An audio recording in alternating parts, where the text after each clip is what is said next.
So what is up mga katunying, another day, another vlog. At syempre meron na naman tayong panibagong video. At ngayon nga pala mga katunying ay kakarating lang ng isda. Kakarating ko lang ng isda mga katunying. At ngayon ay magluluto tayo ng sinigang na isda. Pero bago yan, ipapakita ko muna sa inyo yung napulot ko kagabi ng mga plato at mga mangkok. Ito siya mga katunying, oh. Yan. Ito po yung napulot natin kagabi. Hindi ko na-vlog kapag nagpupulot ako mga katunying dahil kapag dinadala ko yung camera ko ay wala tayong napupulot, as in malinis talaga doon. Sobrang bibihira lang talaga. At ngayon naman mga katunying, kagabi ay pumunta ako doon, dumaan lang ako. Tapos nakita ko to, napakarami. Ayun, no? Yung iba mga katunying ay meron pa siyang wrap. Nakabubble wrap pa. Ito mangkok, tapos meron siyang ternong. Meron siyang terno na plato. Ayun, no?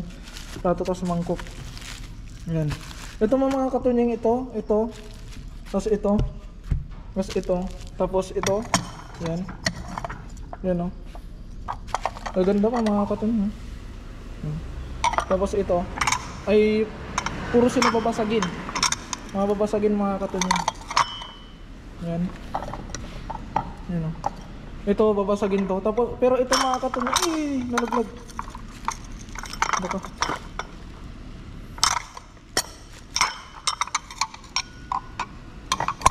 Mahulog.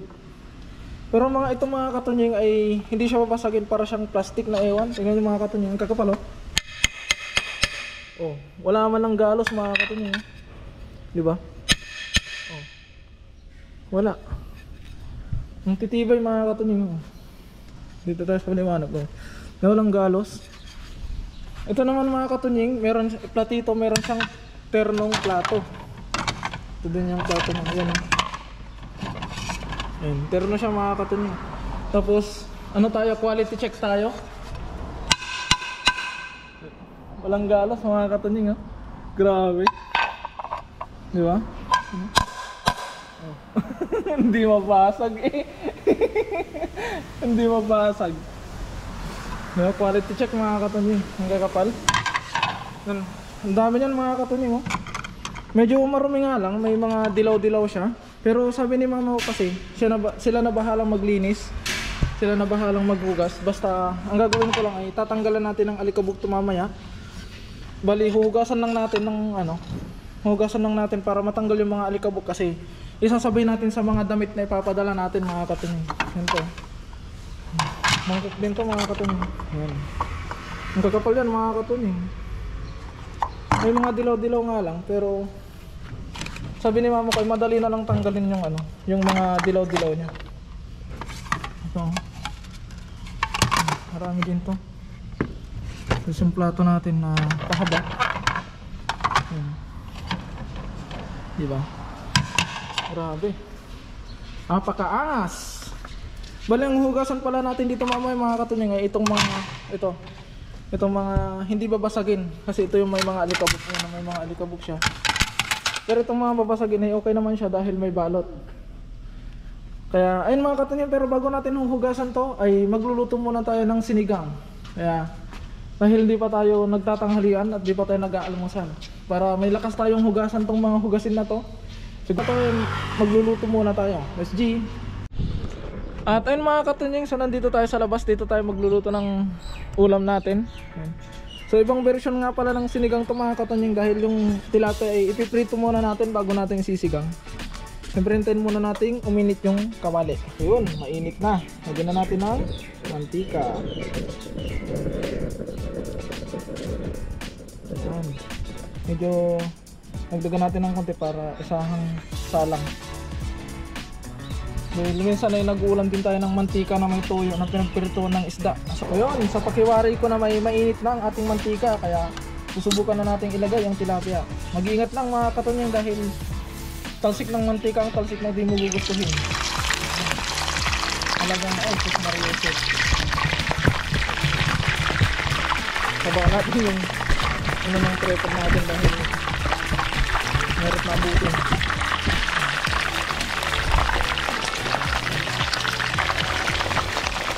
Ganang mainit na mantika natin. Pero kailang lang stick naman yun. Ano pala yung kawali natin mga katunying, napulot lang din natin to. Medyo bago-bago pa nung napulot. Pero sige, ginagamit na natin yung mga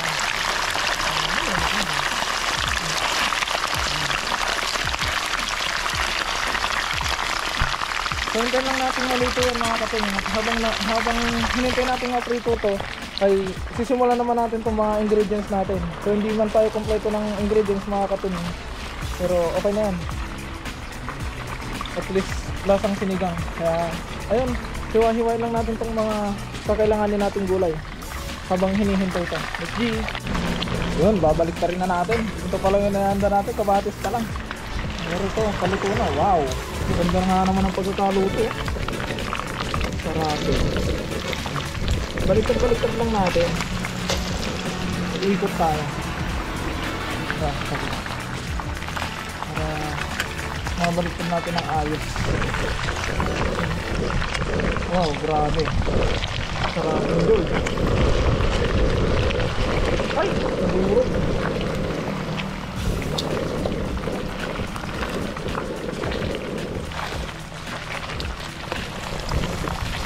Pumikit yung ano, pumikit yung buntok sa ulo. Hiwalay natin sila. Mayroon ko ng forever charo.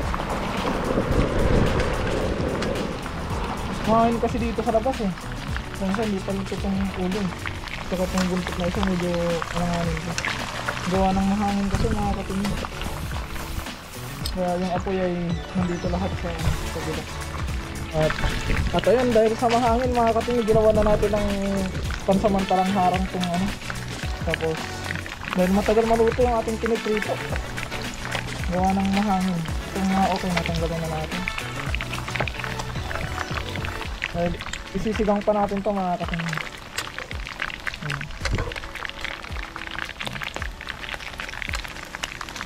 Para malagyan natin ng gulay.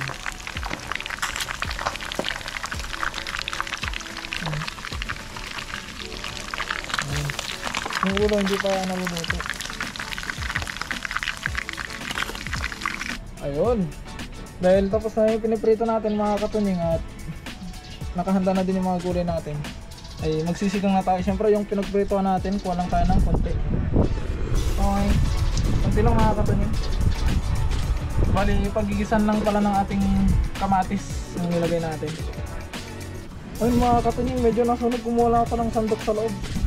Ayun. Nilagay lang natin. Tapos mekos lang natin yan minsan. Gisan lang natin. Medyo nasobran yung kainit ng mantika natin, gawa ng kumuha ako ng ano, ng sandok doon sa loob.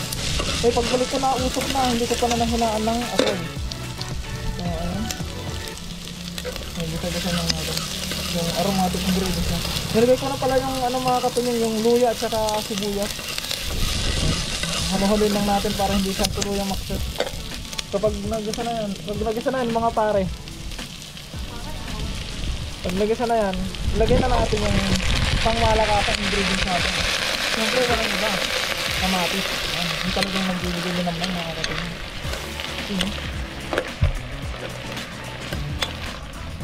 Kaya na magluto, pwede na mag-asawa. Pero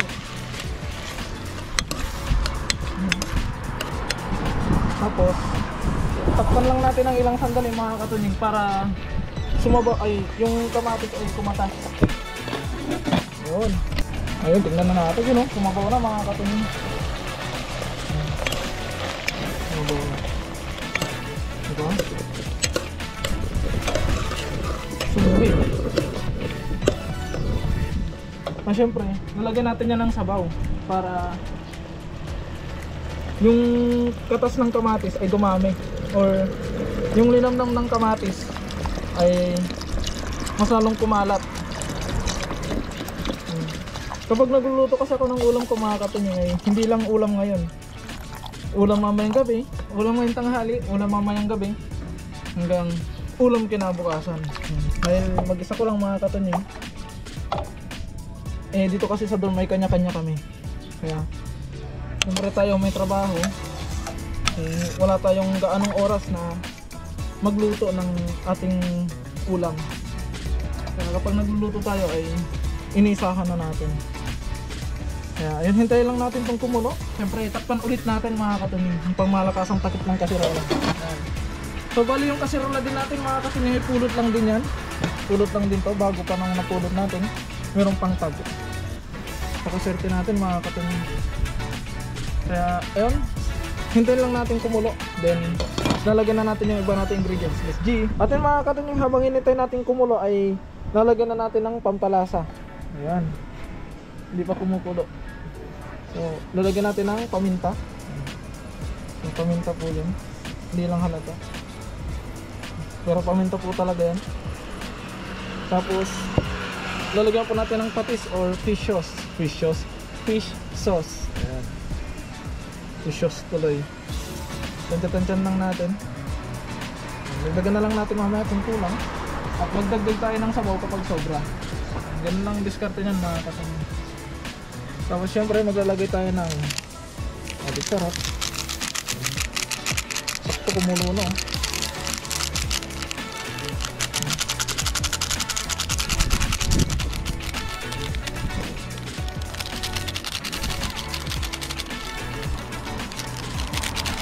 Halos wala nang naman yung adik sarap natin. Lalagyan na lang natin ito lahat. Pulong-pulo na siya mga katunying. So halo-haloin lang natin para yung ating pampalasa ay mas lalong humalo. Ayan. Umaamoy nyo lang mga katunying, talagang bango naman talaga. Tapos ilalagay pala natin tong mga gulay natin. So meron tayo ditong talong. So ilagay na natin to.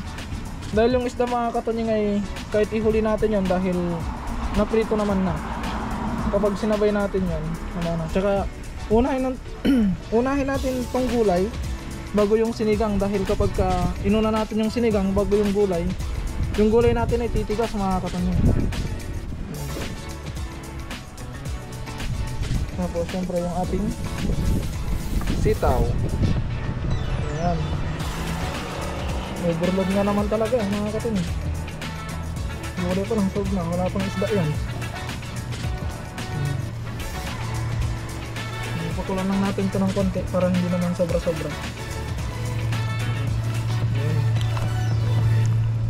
Puno na agad. So, takpan ulit natin mga katunying at hintayin lumambot. Let's G. At ayun mga katunying, nakulo na. Charan. Ayan. So nakulo na. Tapos ilalagay pa kasi natin yung isda. At medyo malambot-lambot na yung ating gulay. Huwag na natin gaanong palambutin para mapakuluan pa natin yung isda. At ilalagay na natin yung ating main ingredient. Siyempre hindi natin matatawag na sinigang to kung walang sinigang. Original.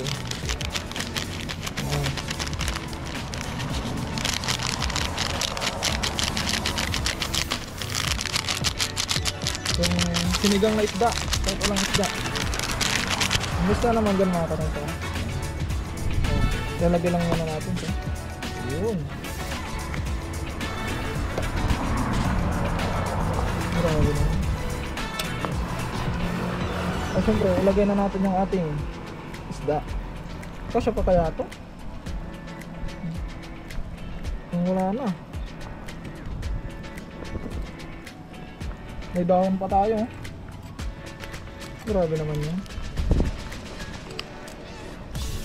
Hindi lang pang pamilya to. Meron pang isa, hindi kasya.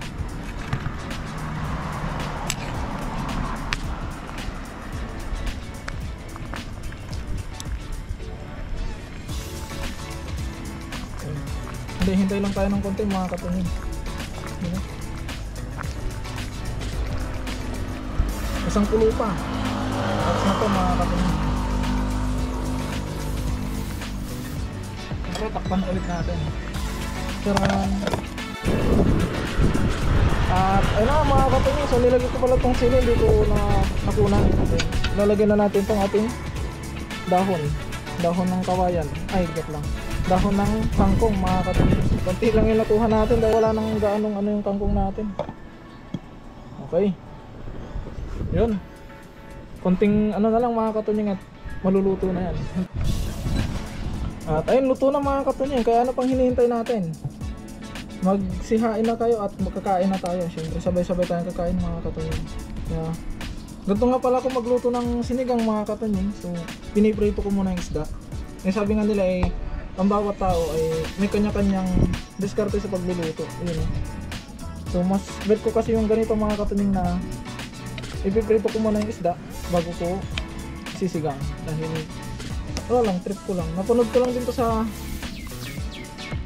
online mga katunying at mas ano nga siya, mas the best. Yan. You know? Para sa akin mas the best na, kaya yun na din yung niluluto ko syempre.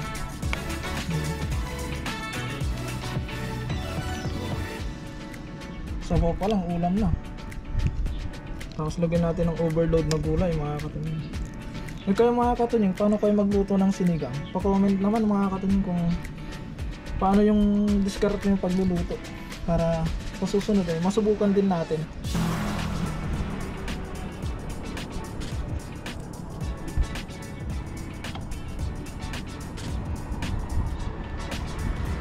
Kaya pang hinihintay natin mga katunying, kuha na ng kanin at kakain na tayo. Dahil mamaya ay maghuhugas tayo ng plato mga katunying. Dahil marami tayong hugas yung plato. Let's go!